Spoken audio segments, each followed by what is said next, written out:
अथ सत्यार्थ प्रकाशः सप्तम समुल्लासः। कल हमारा विषय चला था कि ईश्वर अपने भक्तों के पाप क्षमा करता है कि नहीं करता है। तो इसी से संबंधित एक प्रश्न और इसको हम जोड़ते हैं। जैसे प्रश्न में आता है कि जीव स्वतंत्र है व परतंत्र है, अर्थात वो पाप करे या पुण्य करे, इसमें वो स्वतंत्र है कि परतंत्र है। तो उत्तर दिया कि अपने कर्तव्य कर्मों में स्वतंत्र और ईश्वर की व्यवस्था में परतंत्र है। स्वतंत्र कर्ता, यह पाणिनीय व्याकरण का सूत्र है। जो स्वतंत्र अर्थात स्वाधीन है वही करता है। तो ये महर्षि स्वामी दयानंद लिखते हैं कि वो पाप करे या पुण्य करे वो स्वतंत्र है। क्या करना क्या नहीं करना, क्या उसके लिए कर्तव्य है, क्या करना चाहिए और क्या नहीं करना चाहिए, वो खुद को निर्णय करना है। और कुछ भी कर सकता है, वो अच्छा भी कर सकता है, बुरा भी कर सकता है। इसमें वो स्वतंत्र है, लेकिन ईश्वर की व्यवस्था में परतंत्र है। ईश्वर की व्यवस्था में कोई छेड़छाड़ नहीं कर सकता, वहाँ कोई परिवर्तन नहीं कर सकता। जैसे कि वो अग्नि गर्म है तो गर्म अग्नि को ठंडा नहीं कर सकता। कभी भोजन पकाना हो तो अग्नि से ही पकाएगा। वो चाहे स्टोव हो कि गैस चूल्हा हो या सिगड़ी हो, लकड़ी हो, पत्थर कोयला हो कि और कोई कोयला हो, लेकिन खाना पकेगा तो वो अग्नि से ही।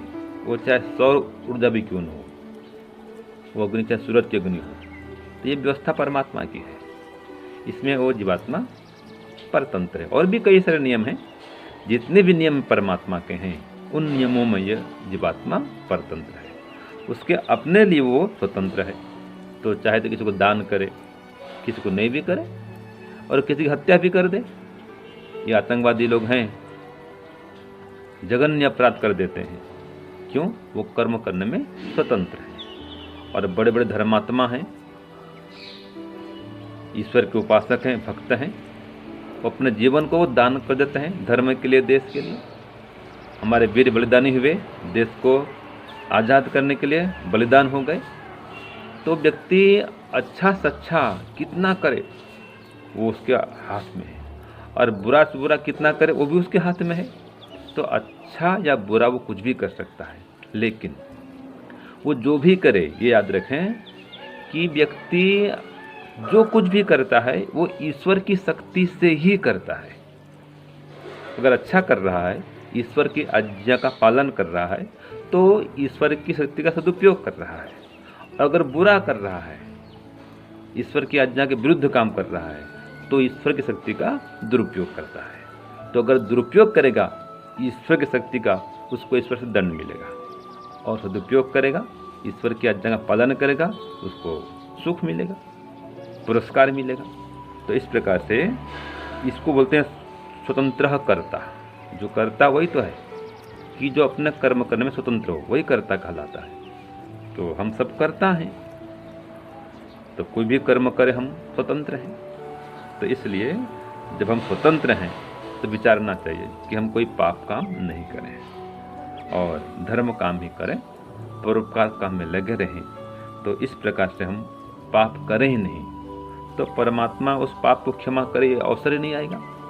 वो क्यों क्षमा करे? वो तो न्याय ही करता है, वो क्षमा करता है नहीं है। तो फिर पाप न करें और उस पाप को क्षमा करने के लिए ईश्वर से प्रार्थना भी न करें। इसके लिए कोई तीर्थ जाएं, कहीं यात्रा जाएं, मंदिर, मस्जिद, गिरजाघर, चर्च, गुरुद्वारा, ये सब जगह जाएं और हे भगवान मेरे पाप को माफ़ करो। ऐसा अवसर क्यों आए? हम क्यों पाप करें? उसको माफ़ करने के लिए क्यों कहें?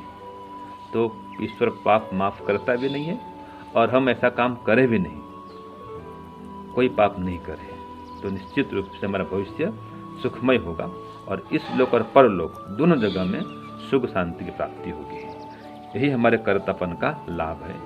तभी हम स्वतंत्र हैं कि जब हम ईश्वर के आज्ञानुसार चलते हुए अपनी स्वतंत्रता का प्रयोग करेंगे। तो ये बस इतना आज का विषय है कि हम कर्म करने में स्वतंत्र हैं, इसका दुरुपयोग नहीं करें, इस आज़ादी का उल्टा प्रयोग नहीं करें और ईश्वर के अनुकूल चलें, तो निश्चित रूप से हमारा जीवन सुखमय बनेगा, श्रेष्ठ बनेगा। ओम शांति, ओम स्वम। धन्यवाद स्वामी जी, बहुत ही अच्छा आपने महर्षि दयानंद सरस्वती के कोट को पढ़ा। प्यारे बहनों भाइयों, हमारा सत्यार्थ प्रकाश विषय का सप्तम समोल्लास चल रहा है, जिसमें शंका समाधान हो रहा है। तो स्वयं महर्षि दयानंद सरस्वती शंका भी कर रहे हैं हमारी तरफ से, और अपनी तरफ से वो समाधान भी दे रहे हैं। तो इसमें कल जो बात चली थी वह यह थी, जैसा कि स्वामी जी ने अभी आपके समक्ष रखा, कि ईश्वर अपने भक्तों के पाप क्षमा करता है व नहीं। तो उसका उत्तर दे दिया गया था कि वह क्षमा नहीं करता, क्योंकि क्षमा करता तो उसका न्याय नष्ट हो जाता, अर्थात वो अन्यायकारी हो जाता। लेकिन परमेश्वर तो ऐसा है नहीं, वो तो कैसा है, न्यायकारी। तो फिर कहा, उसी की संगति से मिलता हुआ ये प्रश्न उठता है पूर्व पक्ष के दिमाग में। कहते हैं तो फिर इसको क्या माने, जीव स्वतंत्र है व परतंत्र? तो उत्तर देते हैं स्वामी जी कि अपने कर्तव्य कर्मों में तो स्वतंत्र है और ईश्वर की व्यवस्था में परतंत्र है। फिर एक प्रमाण भी दे दिया कि पाणिनि व्याकरण में भी कहा है, अष्टाध्यायी के 1, 4 और 54वां ये सूत्र है, जो स्वतंत्र अर्थात स्वाधीन है वही करता है, अर्थात स्वतंत्र करता। ये पाणिनि व्याकरण का सूत्र इन्होंने यहाँ पर दे दिया है कि जीवात्मा अपने कर्म करने में स्वतंत्र है। और स्वतंत्र किसको कहते हैं? जो स्वाधीन है, जिसका अपना स्वयं का, जैसे कि मैं किसी भी काम को करने में स्वतंत्र भी हूँ, स्वतंत्र हूँ, जैसे मैं कुछ भी करूँ, कुछ भी बोलूँ, कुछ भी लेन देन करूँ, कहीं पर भी चलकर आऊँ जाऊँ, ये सब मेरे काम है अपने, तो मैं इसमें स्वतंत्र हूँ, इसमें कोई मेरे की रोक टोक नहीं हो सकता, कर सकता। लेकिन कुछ ऐसी चीजें हैं जिनमें मैं परतंत्र हूँ, जैसे मैं अपने आप अपना फल नहीं ले सकती, जो कर्म कर रही हूँ उसका फल कौन देता है? ईश्वर देता है। और ईश्वर के बहुत सारे नियम बने हुए हैं, रित नियम भी हैं, सत्य नियम भी हैं। उन सभी रित और नियम सत्यों में मैं परतंत्र भी हूँ। जैसे कि सूरज निकलता है तो मैं धूप, मेरी मर्जी है धूप लेना, लेकिन मिलेगी जो धूप मिलेगी वो ईश्वर की व्यवस्था से ही मिलेगी मुझे, कि जो दिन का समय है वही तभी धूप मिलेगी, रात में मुझे धूप नहीं मिलेगी। ये इस नियम में अगर मैं चाहूँ कि रात में धूप ले लूँ तो मैं यहाँ पर परतंत्र हूँ। हवा है, जब बहेगी तभी मुझे मिलेगी। अब मैं चाहूँ कि इस हवा को मैं ठंडी कर लूँ तो मैं एसी वगैरह के उपकरण से तो ठंडी कर लूंगी, लेकिन जो सामान्य सृष्टि में बह रही हवा है उसको मैं अपनी मर्जी से ठंडी नहीं कर सकती। वो तो ईश्वर जब ठंडी करता है, शीतल करता है, तभी वो ठंडी होती है। उसी प्रकार से मेघ है, ईश्वर की बनाई हुई जितनी भी चीजें हैं, जल वायु, उनके अपने अपने, ईश्वर की अपनी अपनी व्यवस्था है। तो उसके अनुसार से जो उसने हमारे लिए नियम बना दिए हैं, कि जैसे जल से शीतलता मिलनी है, अग्नि से ताप मिलना है, या जो भी उसने नियम बनाए हैं, उन नियमों में तो मैं परतंत्र हूँ। वो तो जिस तरीके से वो रख रहा है, हवा दे रहा है, पानी दे रहा है, उस तरीके से मुझे वो लेना ही होगा। वो एक अलग बात है कि मैं अपनी बुद्धिगत अपने यंत्रों का इस प्रकार से आविष्कार करके मैं हवा को ठंडी कर लेता हूँ। लेकिन जो परमात्मा की सबके लिए वायु चल रही है वो सबके लिए एक सी चल रही है। तो यहाँ पर यही बताया गया है कि ईश्वर की जो व्यवस्था है उसको तो हम, उसमें तो हम परतंत्र हैं, लेकिन अपनी जो व्यवस्था है, हमारे जो कर्म करने की स्वतंत्रता है, उसमें हम स्वतंत्र हैं, स्वाधीन हैं। तो कहा कि कौन करता? तो कहा जो स्वतंत्र है वही करता। जैसे ईश्वर अपने कर्मों में स्वतंत्र है, ऐसी जीवात्मा भी अपने कर्मों में स्वतंत्र है, इसीलिए हम दोनों ही करता हैं। तो अब इसमें प्रश्न उठा कि स्वतंत्र किसको कहते हैं, अब इसको कल कहेंगे, लेकिन इसके पहले हम जीवात्मा को और समझ लेते हैं, जीवात्मा के भीतर और कौन कौन से गुण हैं। इसके लिए मैंने फिर आपके लिए एक भजन बनाया हुआ है, आइए इसको आप भी नोट कर सकते हैं, मैं डिस्क्रिप्शन में लगा दूंगी, और गायन करके इसकी आगे प्रेरणा भी आप कर सकते हैं। हमारे दर्शनों के भीतर बहुत सुंदर सुंदर सूत्र आते हैं, यहाँ भी एक बहुत ही सुंदर सूत्र का मैंने अनुवाद इसमें किया है। इच्छा द्वेष प्रयत्न सुख दुख ज्ञानानि आत्मनो लिंगम, कि जीवात्मा कौन है, जीवात्मा के लक्षण क्या है, कैसे पहचानेंगे। तो कहा, मैं तो पुरुष निराला हूँ जी, मैं तो पुरुष निराला हूँ, मैं तो जीव निराला हूँ जी, मैं तो आत्म निराला हूँ। इच्छा द्वेष प्रयत्न व सुख दुख इच्छा द्वेष प्रयत्न व सुख दुख ज्ञान के लक्षण वाला हूँ। मैं तो पुरुष निराला हूँ जी, मैं तो जीव निराला हूँ। मेरे क्या लक्षण हैं? इच्छा करना, राग द्वेष करना, किसी भी काम करने के लिए प्रयत्न करना, सुखी दुखी होना, ज्ञान करना, ये मेरे लक्षण है। इससे मुझे पता चलता है कि मैं एक आत्मा हूँ, मैं शरीर नहीं हूँ। तो आगे कहा, कभी सृष्टि के बंधन आता, कभी मोक्ष आनंद को पाता। मेरे लक्षण सुनते जाइए। कभी सृष्टि के बंधन आता, कभी मोक्ष आनंद को पाता। विद्या अविद्या जहाँ लगूं, वैसा ही अपने को कर पाता। विद्या अविद्या जहाँ लगूं, वैसा ही अपने को मैं पाता। आता जाता देह में पर, आता जाता देह में पर, नर देह में दिखने वाला हूँ। मैं तो पुरुष निराला हूँ जी, मैं तो जीव निराला हूँ। गाइए मेरे साथ, मैं तो पुरुष निराला हूँ जी, मैं तो जीव निराला हूँ। ध्यान से पहले अगर इस गीत को गा लिया जाए तो एक तो अपना स्वरूप स्वयं ही खोलने लग जाता है। मतलब आपको सत्य ज्ञान होगा अपने बारे में कि मैं कैसा हूँ और मैं क्या करता हूँ, किस प्रकार का मेरा लक्षण है, मेरे भीतर क्या क्या बातें हैं, अपना शुद्ध स्वरूप प्रकट होगा। तो इस गीत को आप सभी नोट कर लें और गायन करें ध्यान से पहले, क्योंकि ध्यान के भीतर भी हम क्या करते हैं, हम ईश्वर का चिंतन करते हैं, उसके गुणों को देख करके अपना चिंतन करते हैं, अपने गुणों को देख करके प्रकृति का चिंतन करते हैं, प्रकृति के गुणों को देख करके। तो अपना भी चिंतन हम करेंगे अपने स्वरूप को खोलने के लिए, तो इस गीत के माध्यम से कर सकते हैं। ये आपके लिए बहुत ही सरल तरीके से मैंने इसको लिख दिया है। शुद्ध स्वरूप है मेरा अपना, जड़ प्रकृति में फंसना निकलना। मैं हूँ तो शुद्ध, लेकिन शुद्ध स्वरूप है मेरा अपना, जड़ प्रकृति में फंसना निकलना। हो जाता जब शुद्ध ज्ञान तो शुद्ध कर्म भक्ति में उतरना। हो जाता है शुद्ध ज्ञान तो शुद्ध कर्म भक्ति में उतरना। स्वतः छोड़ देता जगबंधन, स्वतः छोड़ देता जगबंधन, मोक्ष को पाने वाला हूँ। मैं तो पुरुष निराला हूँ जी, मैं तो जीव निराला हूँ। मैं तो पुरुष निराला हूँ जी, मैं तो जीव निराला हूँ। और मैं कैसा हूँ? कोई मुझे कहे कि तुम काले हो, लंबे हो, ठिंगने हो, मोटे हो, गोरे हो, लेकिन नहीं नहीं नहीं, ना गोरा ना काला लंबा, ना ठिंगना ना मोटा हूँ। ना गोरा ना काला लंबा, ना ठिंगना ना मोटा हूँ।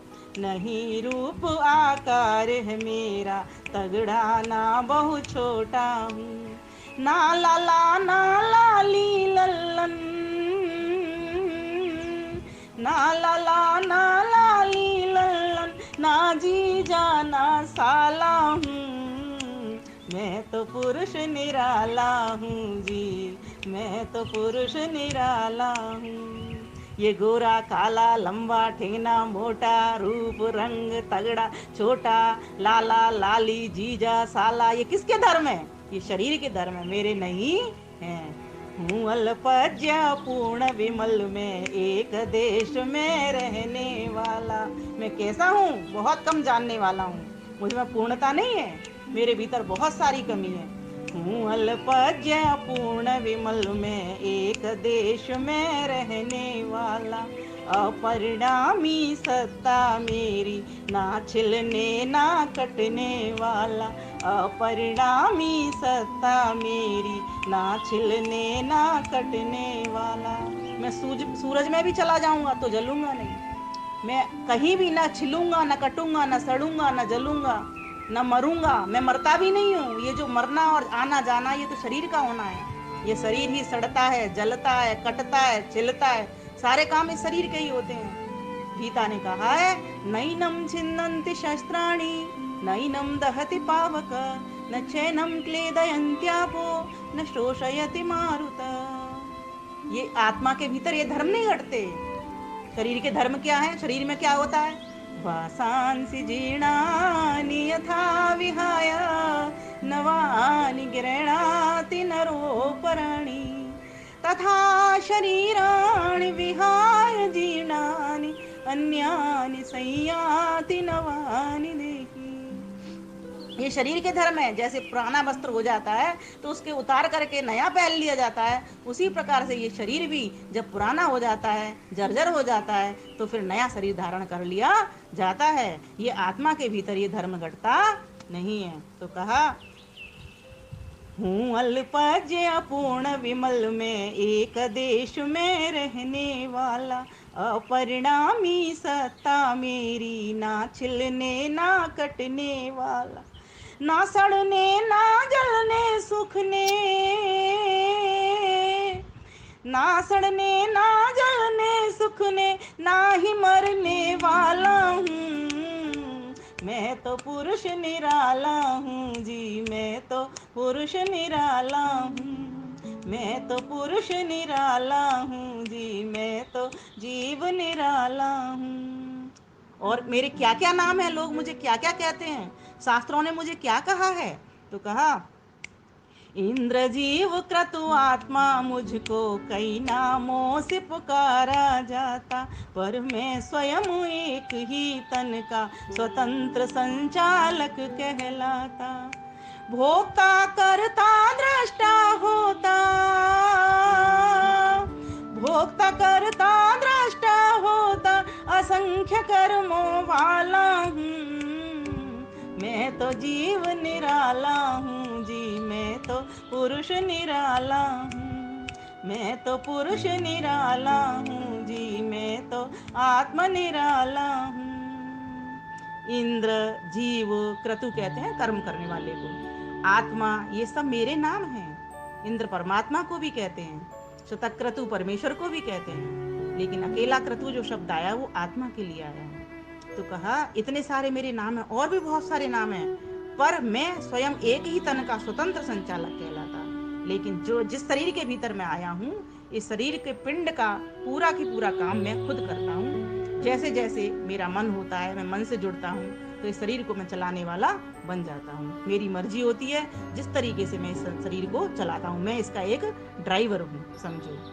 तो कहा, भोक्ता करता दृष्टा होता, इतने नाम मेरे इसको मिल जाते हैं। मैं भोक्ता हूँ इसलिए भोक्ता कहलाता हूँ, मैं कर्म करता हूँ इसलिए कर्ता कहलाता हूँ, मैं देखता भी हूँ इसलिए दृष्टा कहलाता हूँ, मैं होता लेन देन भी करता हूँ इसीलिए मैं होता भी कहलाता हूँ। मैं असंख्य कर्मों को करने वाला हूँ, सुबह से लेके शाम तक कितने कर्म करता हूँ एक दिन में। और फिर मैं एक दिन का ही तो नहीं हूँ, कब से मेरा जन्म हुआ है तब से लेके अब तक कितने मैंने असंख्यों कर्म कर डाले।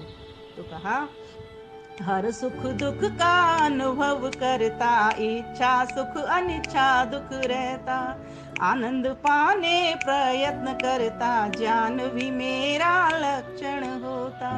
यही स्वरूप है सूक्ष्म साणुवत, यही स्वरूप है सूक्ष्म साणुवत, अनादि अनंत नित आला हूँ।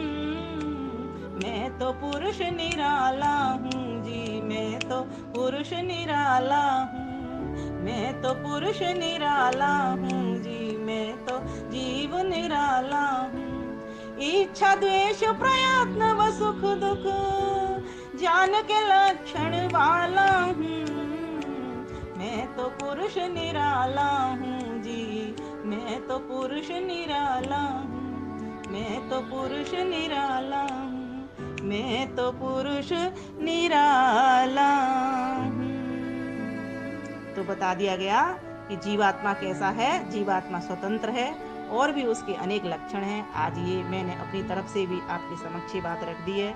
अब अगला प्रश्न आएगा, स्वतंत्र किसको कहते हैं, तो इसको भी अगली बार बताया जाएगा कि जिसके अधीन ये जो हमारा शरीर है, प्राण है, इंद्रिय है, अंतःकरण, मन, बुद्धि, चित्त है, ठीक है, ये हो, वह स्वतंत्र व्यक्ति होता है कि अपनी मर्जी से इन इंद्रियों को चलाता है। तो ये हम कल इस विषय को पूरा खोलेंगे। धन्यवाद, नमस्ते।